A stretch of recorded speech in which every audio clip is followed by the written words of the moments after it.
1990, video games were back. Nintendo had revived the market with the release of Super Mario Bros. And Duck Hunt.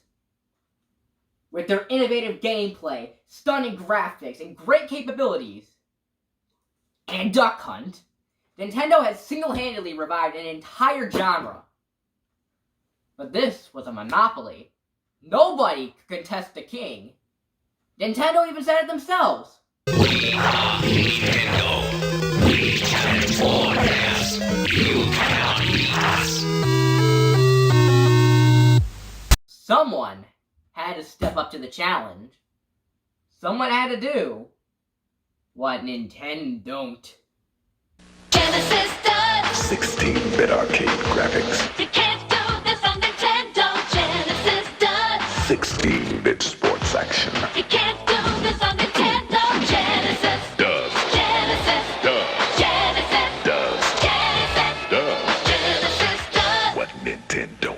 The Sega Genesis is one of the most aggressive ad campaigns that I've ever seen personally. This company's whole gimmick was doing what Nintendo didn't. Stunning 16-bit graphics, the arcade games brought straight to it, and hit new exclusive unlike the world has ever seen. Compared to the safe and plain old Super Mario Bros., Sega had released the action-packed Super Sonic. Sonic the Hedgehog. Sonic 1 was the game that made people switch from Nintendo and Mario to Sega. The original 3 Mario games are considered cream of the crop platformers, and its market rival, Super Mario World, is one of the best games of all time. Sonic 1 had to have been the holy grail if it was able to make people switch from a Nintendo to Sega and lead to a 60% lead in the market. Now, truth be told, the way I played it first was from some CD copy I got from a friend.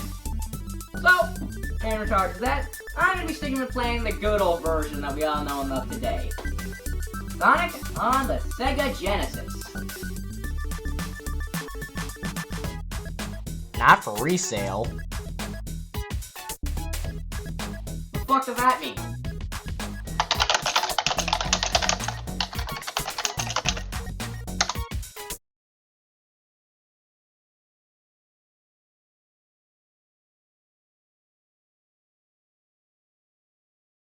Oh. Alright, so in the event that I get sued, you know what happened. In the meantime, we're going to be playing Sonic 1 as it's been re-released on the Nintendo Switch as Sonic Origins. Now, since this is an HD remaster widescreen version, there's probably going to make the game a little better than what it was on the Genesis, but since this is supposed to be an authentic replication, I'm expecting it to be pretty good. The plot of the game is that Dr. Robotnik, the best character in the series, I will fight you on that, has kidnapped all the animals of the forest, and it's up to Sonic, a blue hedgehog with super speed, to save them. The first level is Green Hill Zone, and this is everything that makes Sonic Sonic. There's so much life and color to each level. The enemy designs are fun and iconic. There's so much room to breathe, explore, run around. That was fantastic! I have no complaints! I'm excited to see where it goes from here. Immediately after Green Hill Zone, we are hit one of the slowest fucking levels I've ever played. Sonic physics make Green Hill Zone, but completely butcher Marble Zone. The moving platformers and the action make it feel better for Mario, but I'm stuck with the slidey, speedy Sonic. I don't feel like I'm playing the Flash, I feel like I'm playing the Flash who's waiting in line to get a loan. Next was Spring Yard Zone. There wasn't really much to talk about this level, it's just very frustrating, especially with all the bumpers and everything. I swear, if I could... It says Coke.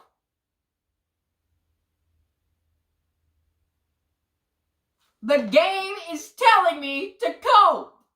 Labyrinth Zone came next, and it's common knowledge to most people that water levels are generally considered the worst in platformer games. I wonder how they're going to use the supersonic element in water.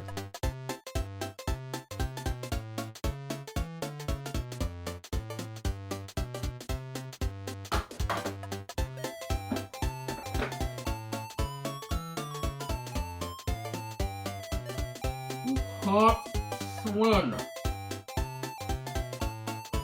He can't swim.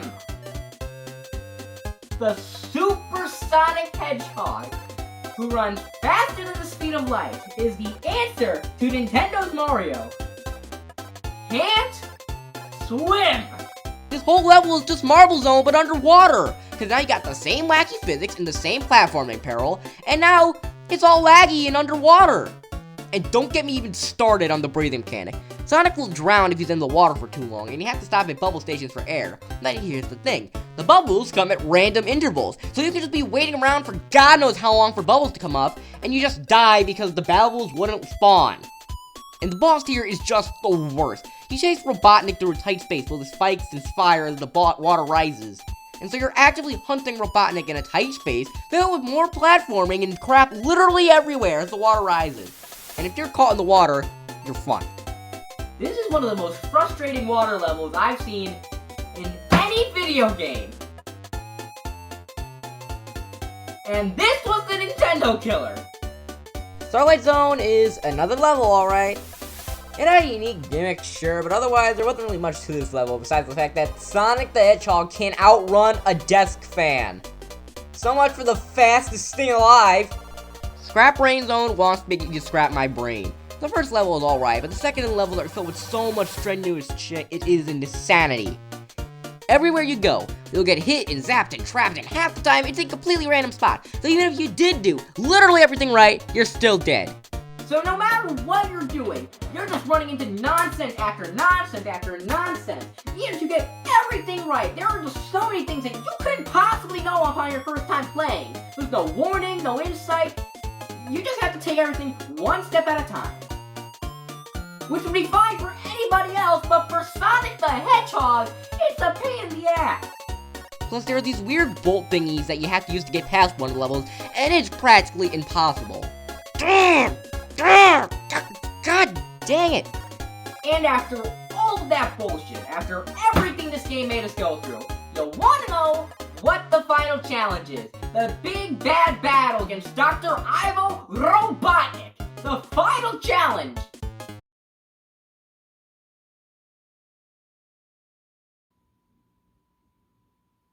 That's it.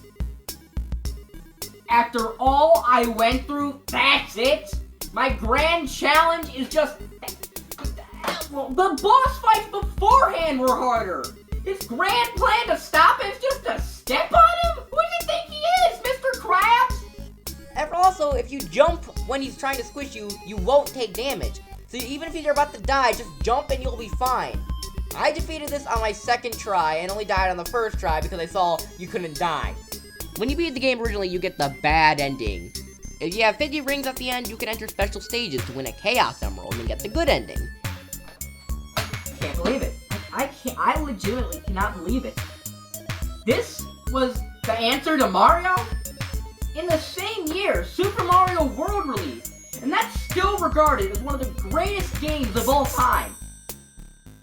This game is horrible!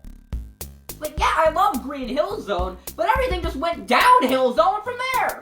It boggles my mind, legitimately, to think that this was the game that made people want to buy a Sega over a Nintendo. Did people just not know better? Like, in what planet did this become a worldwide success, but yet Earthbound failed? Oh shit! Hey, come on, don't be afraid. I just want to play a game.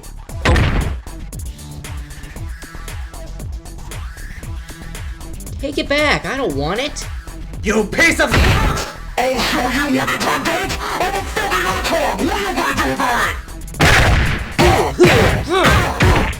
Run the top rope!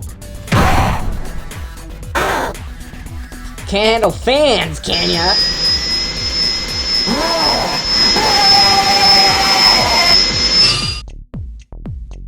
I hate that hedgehog.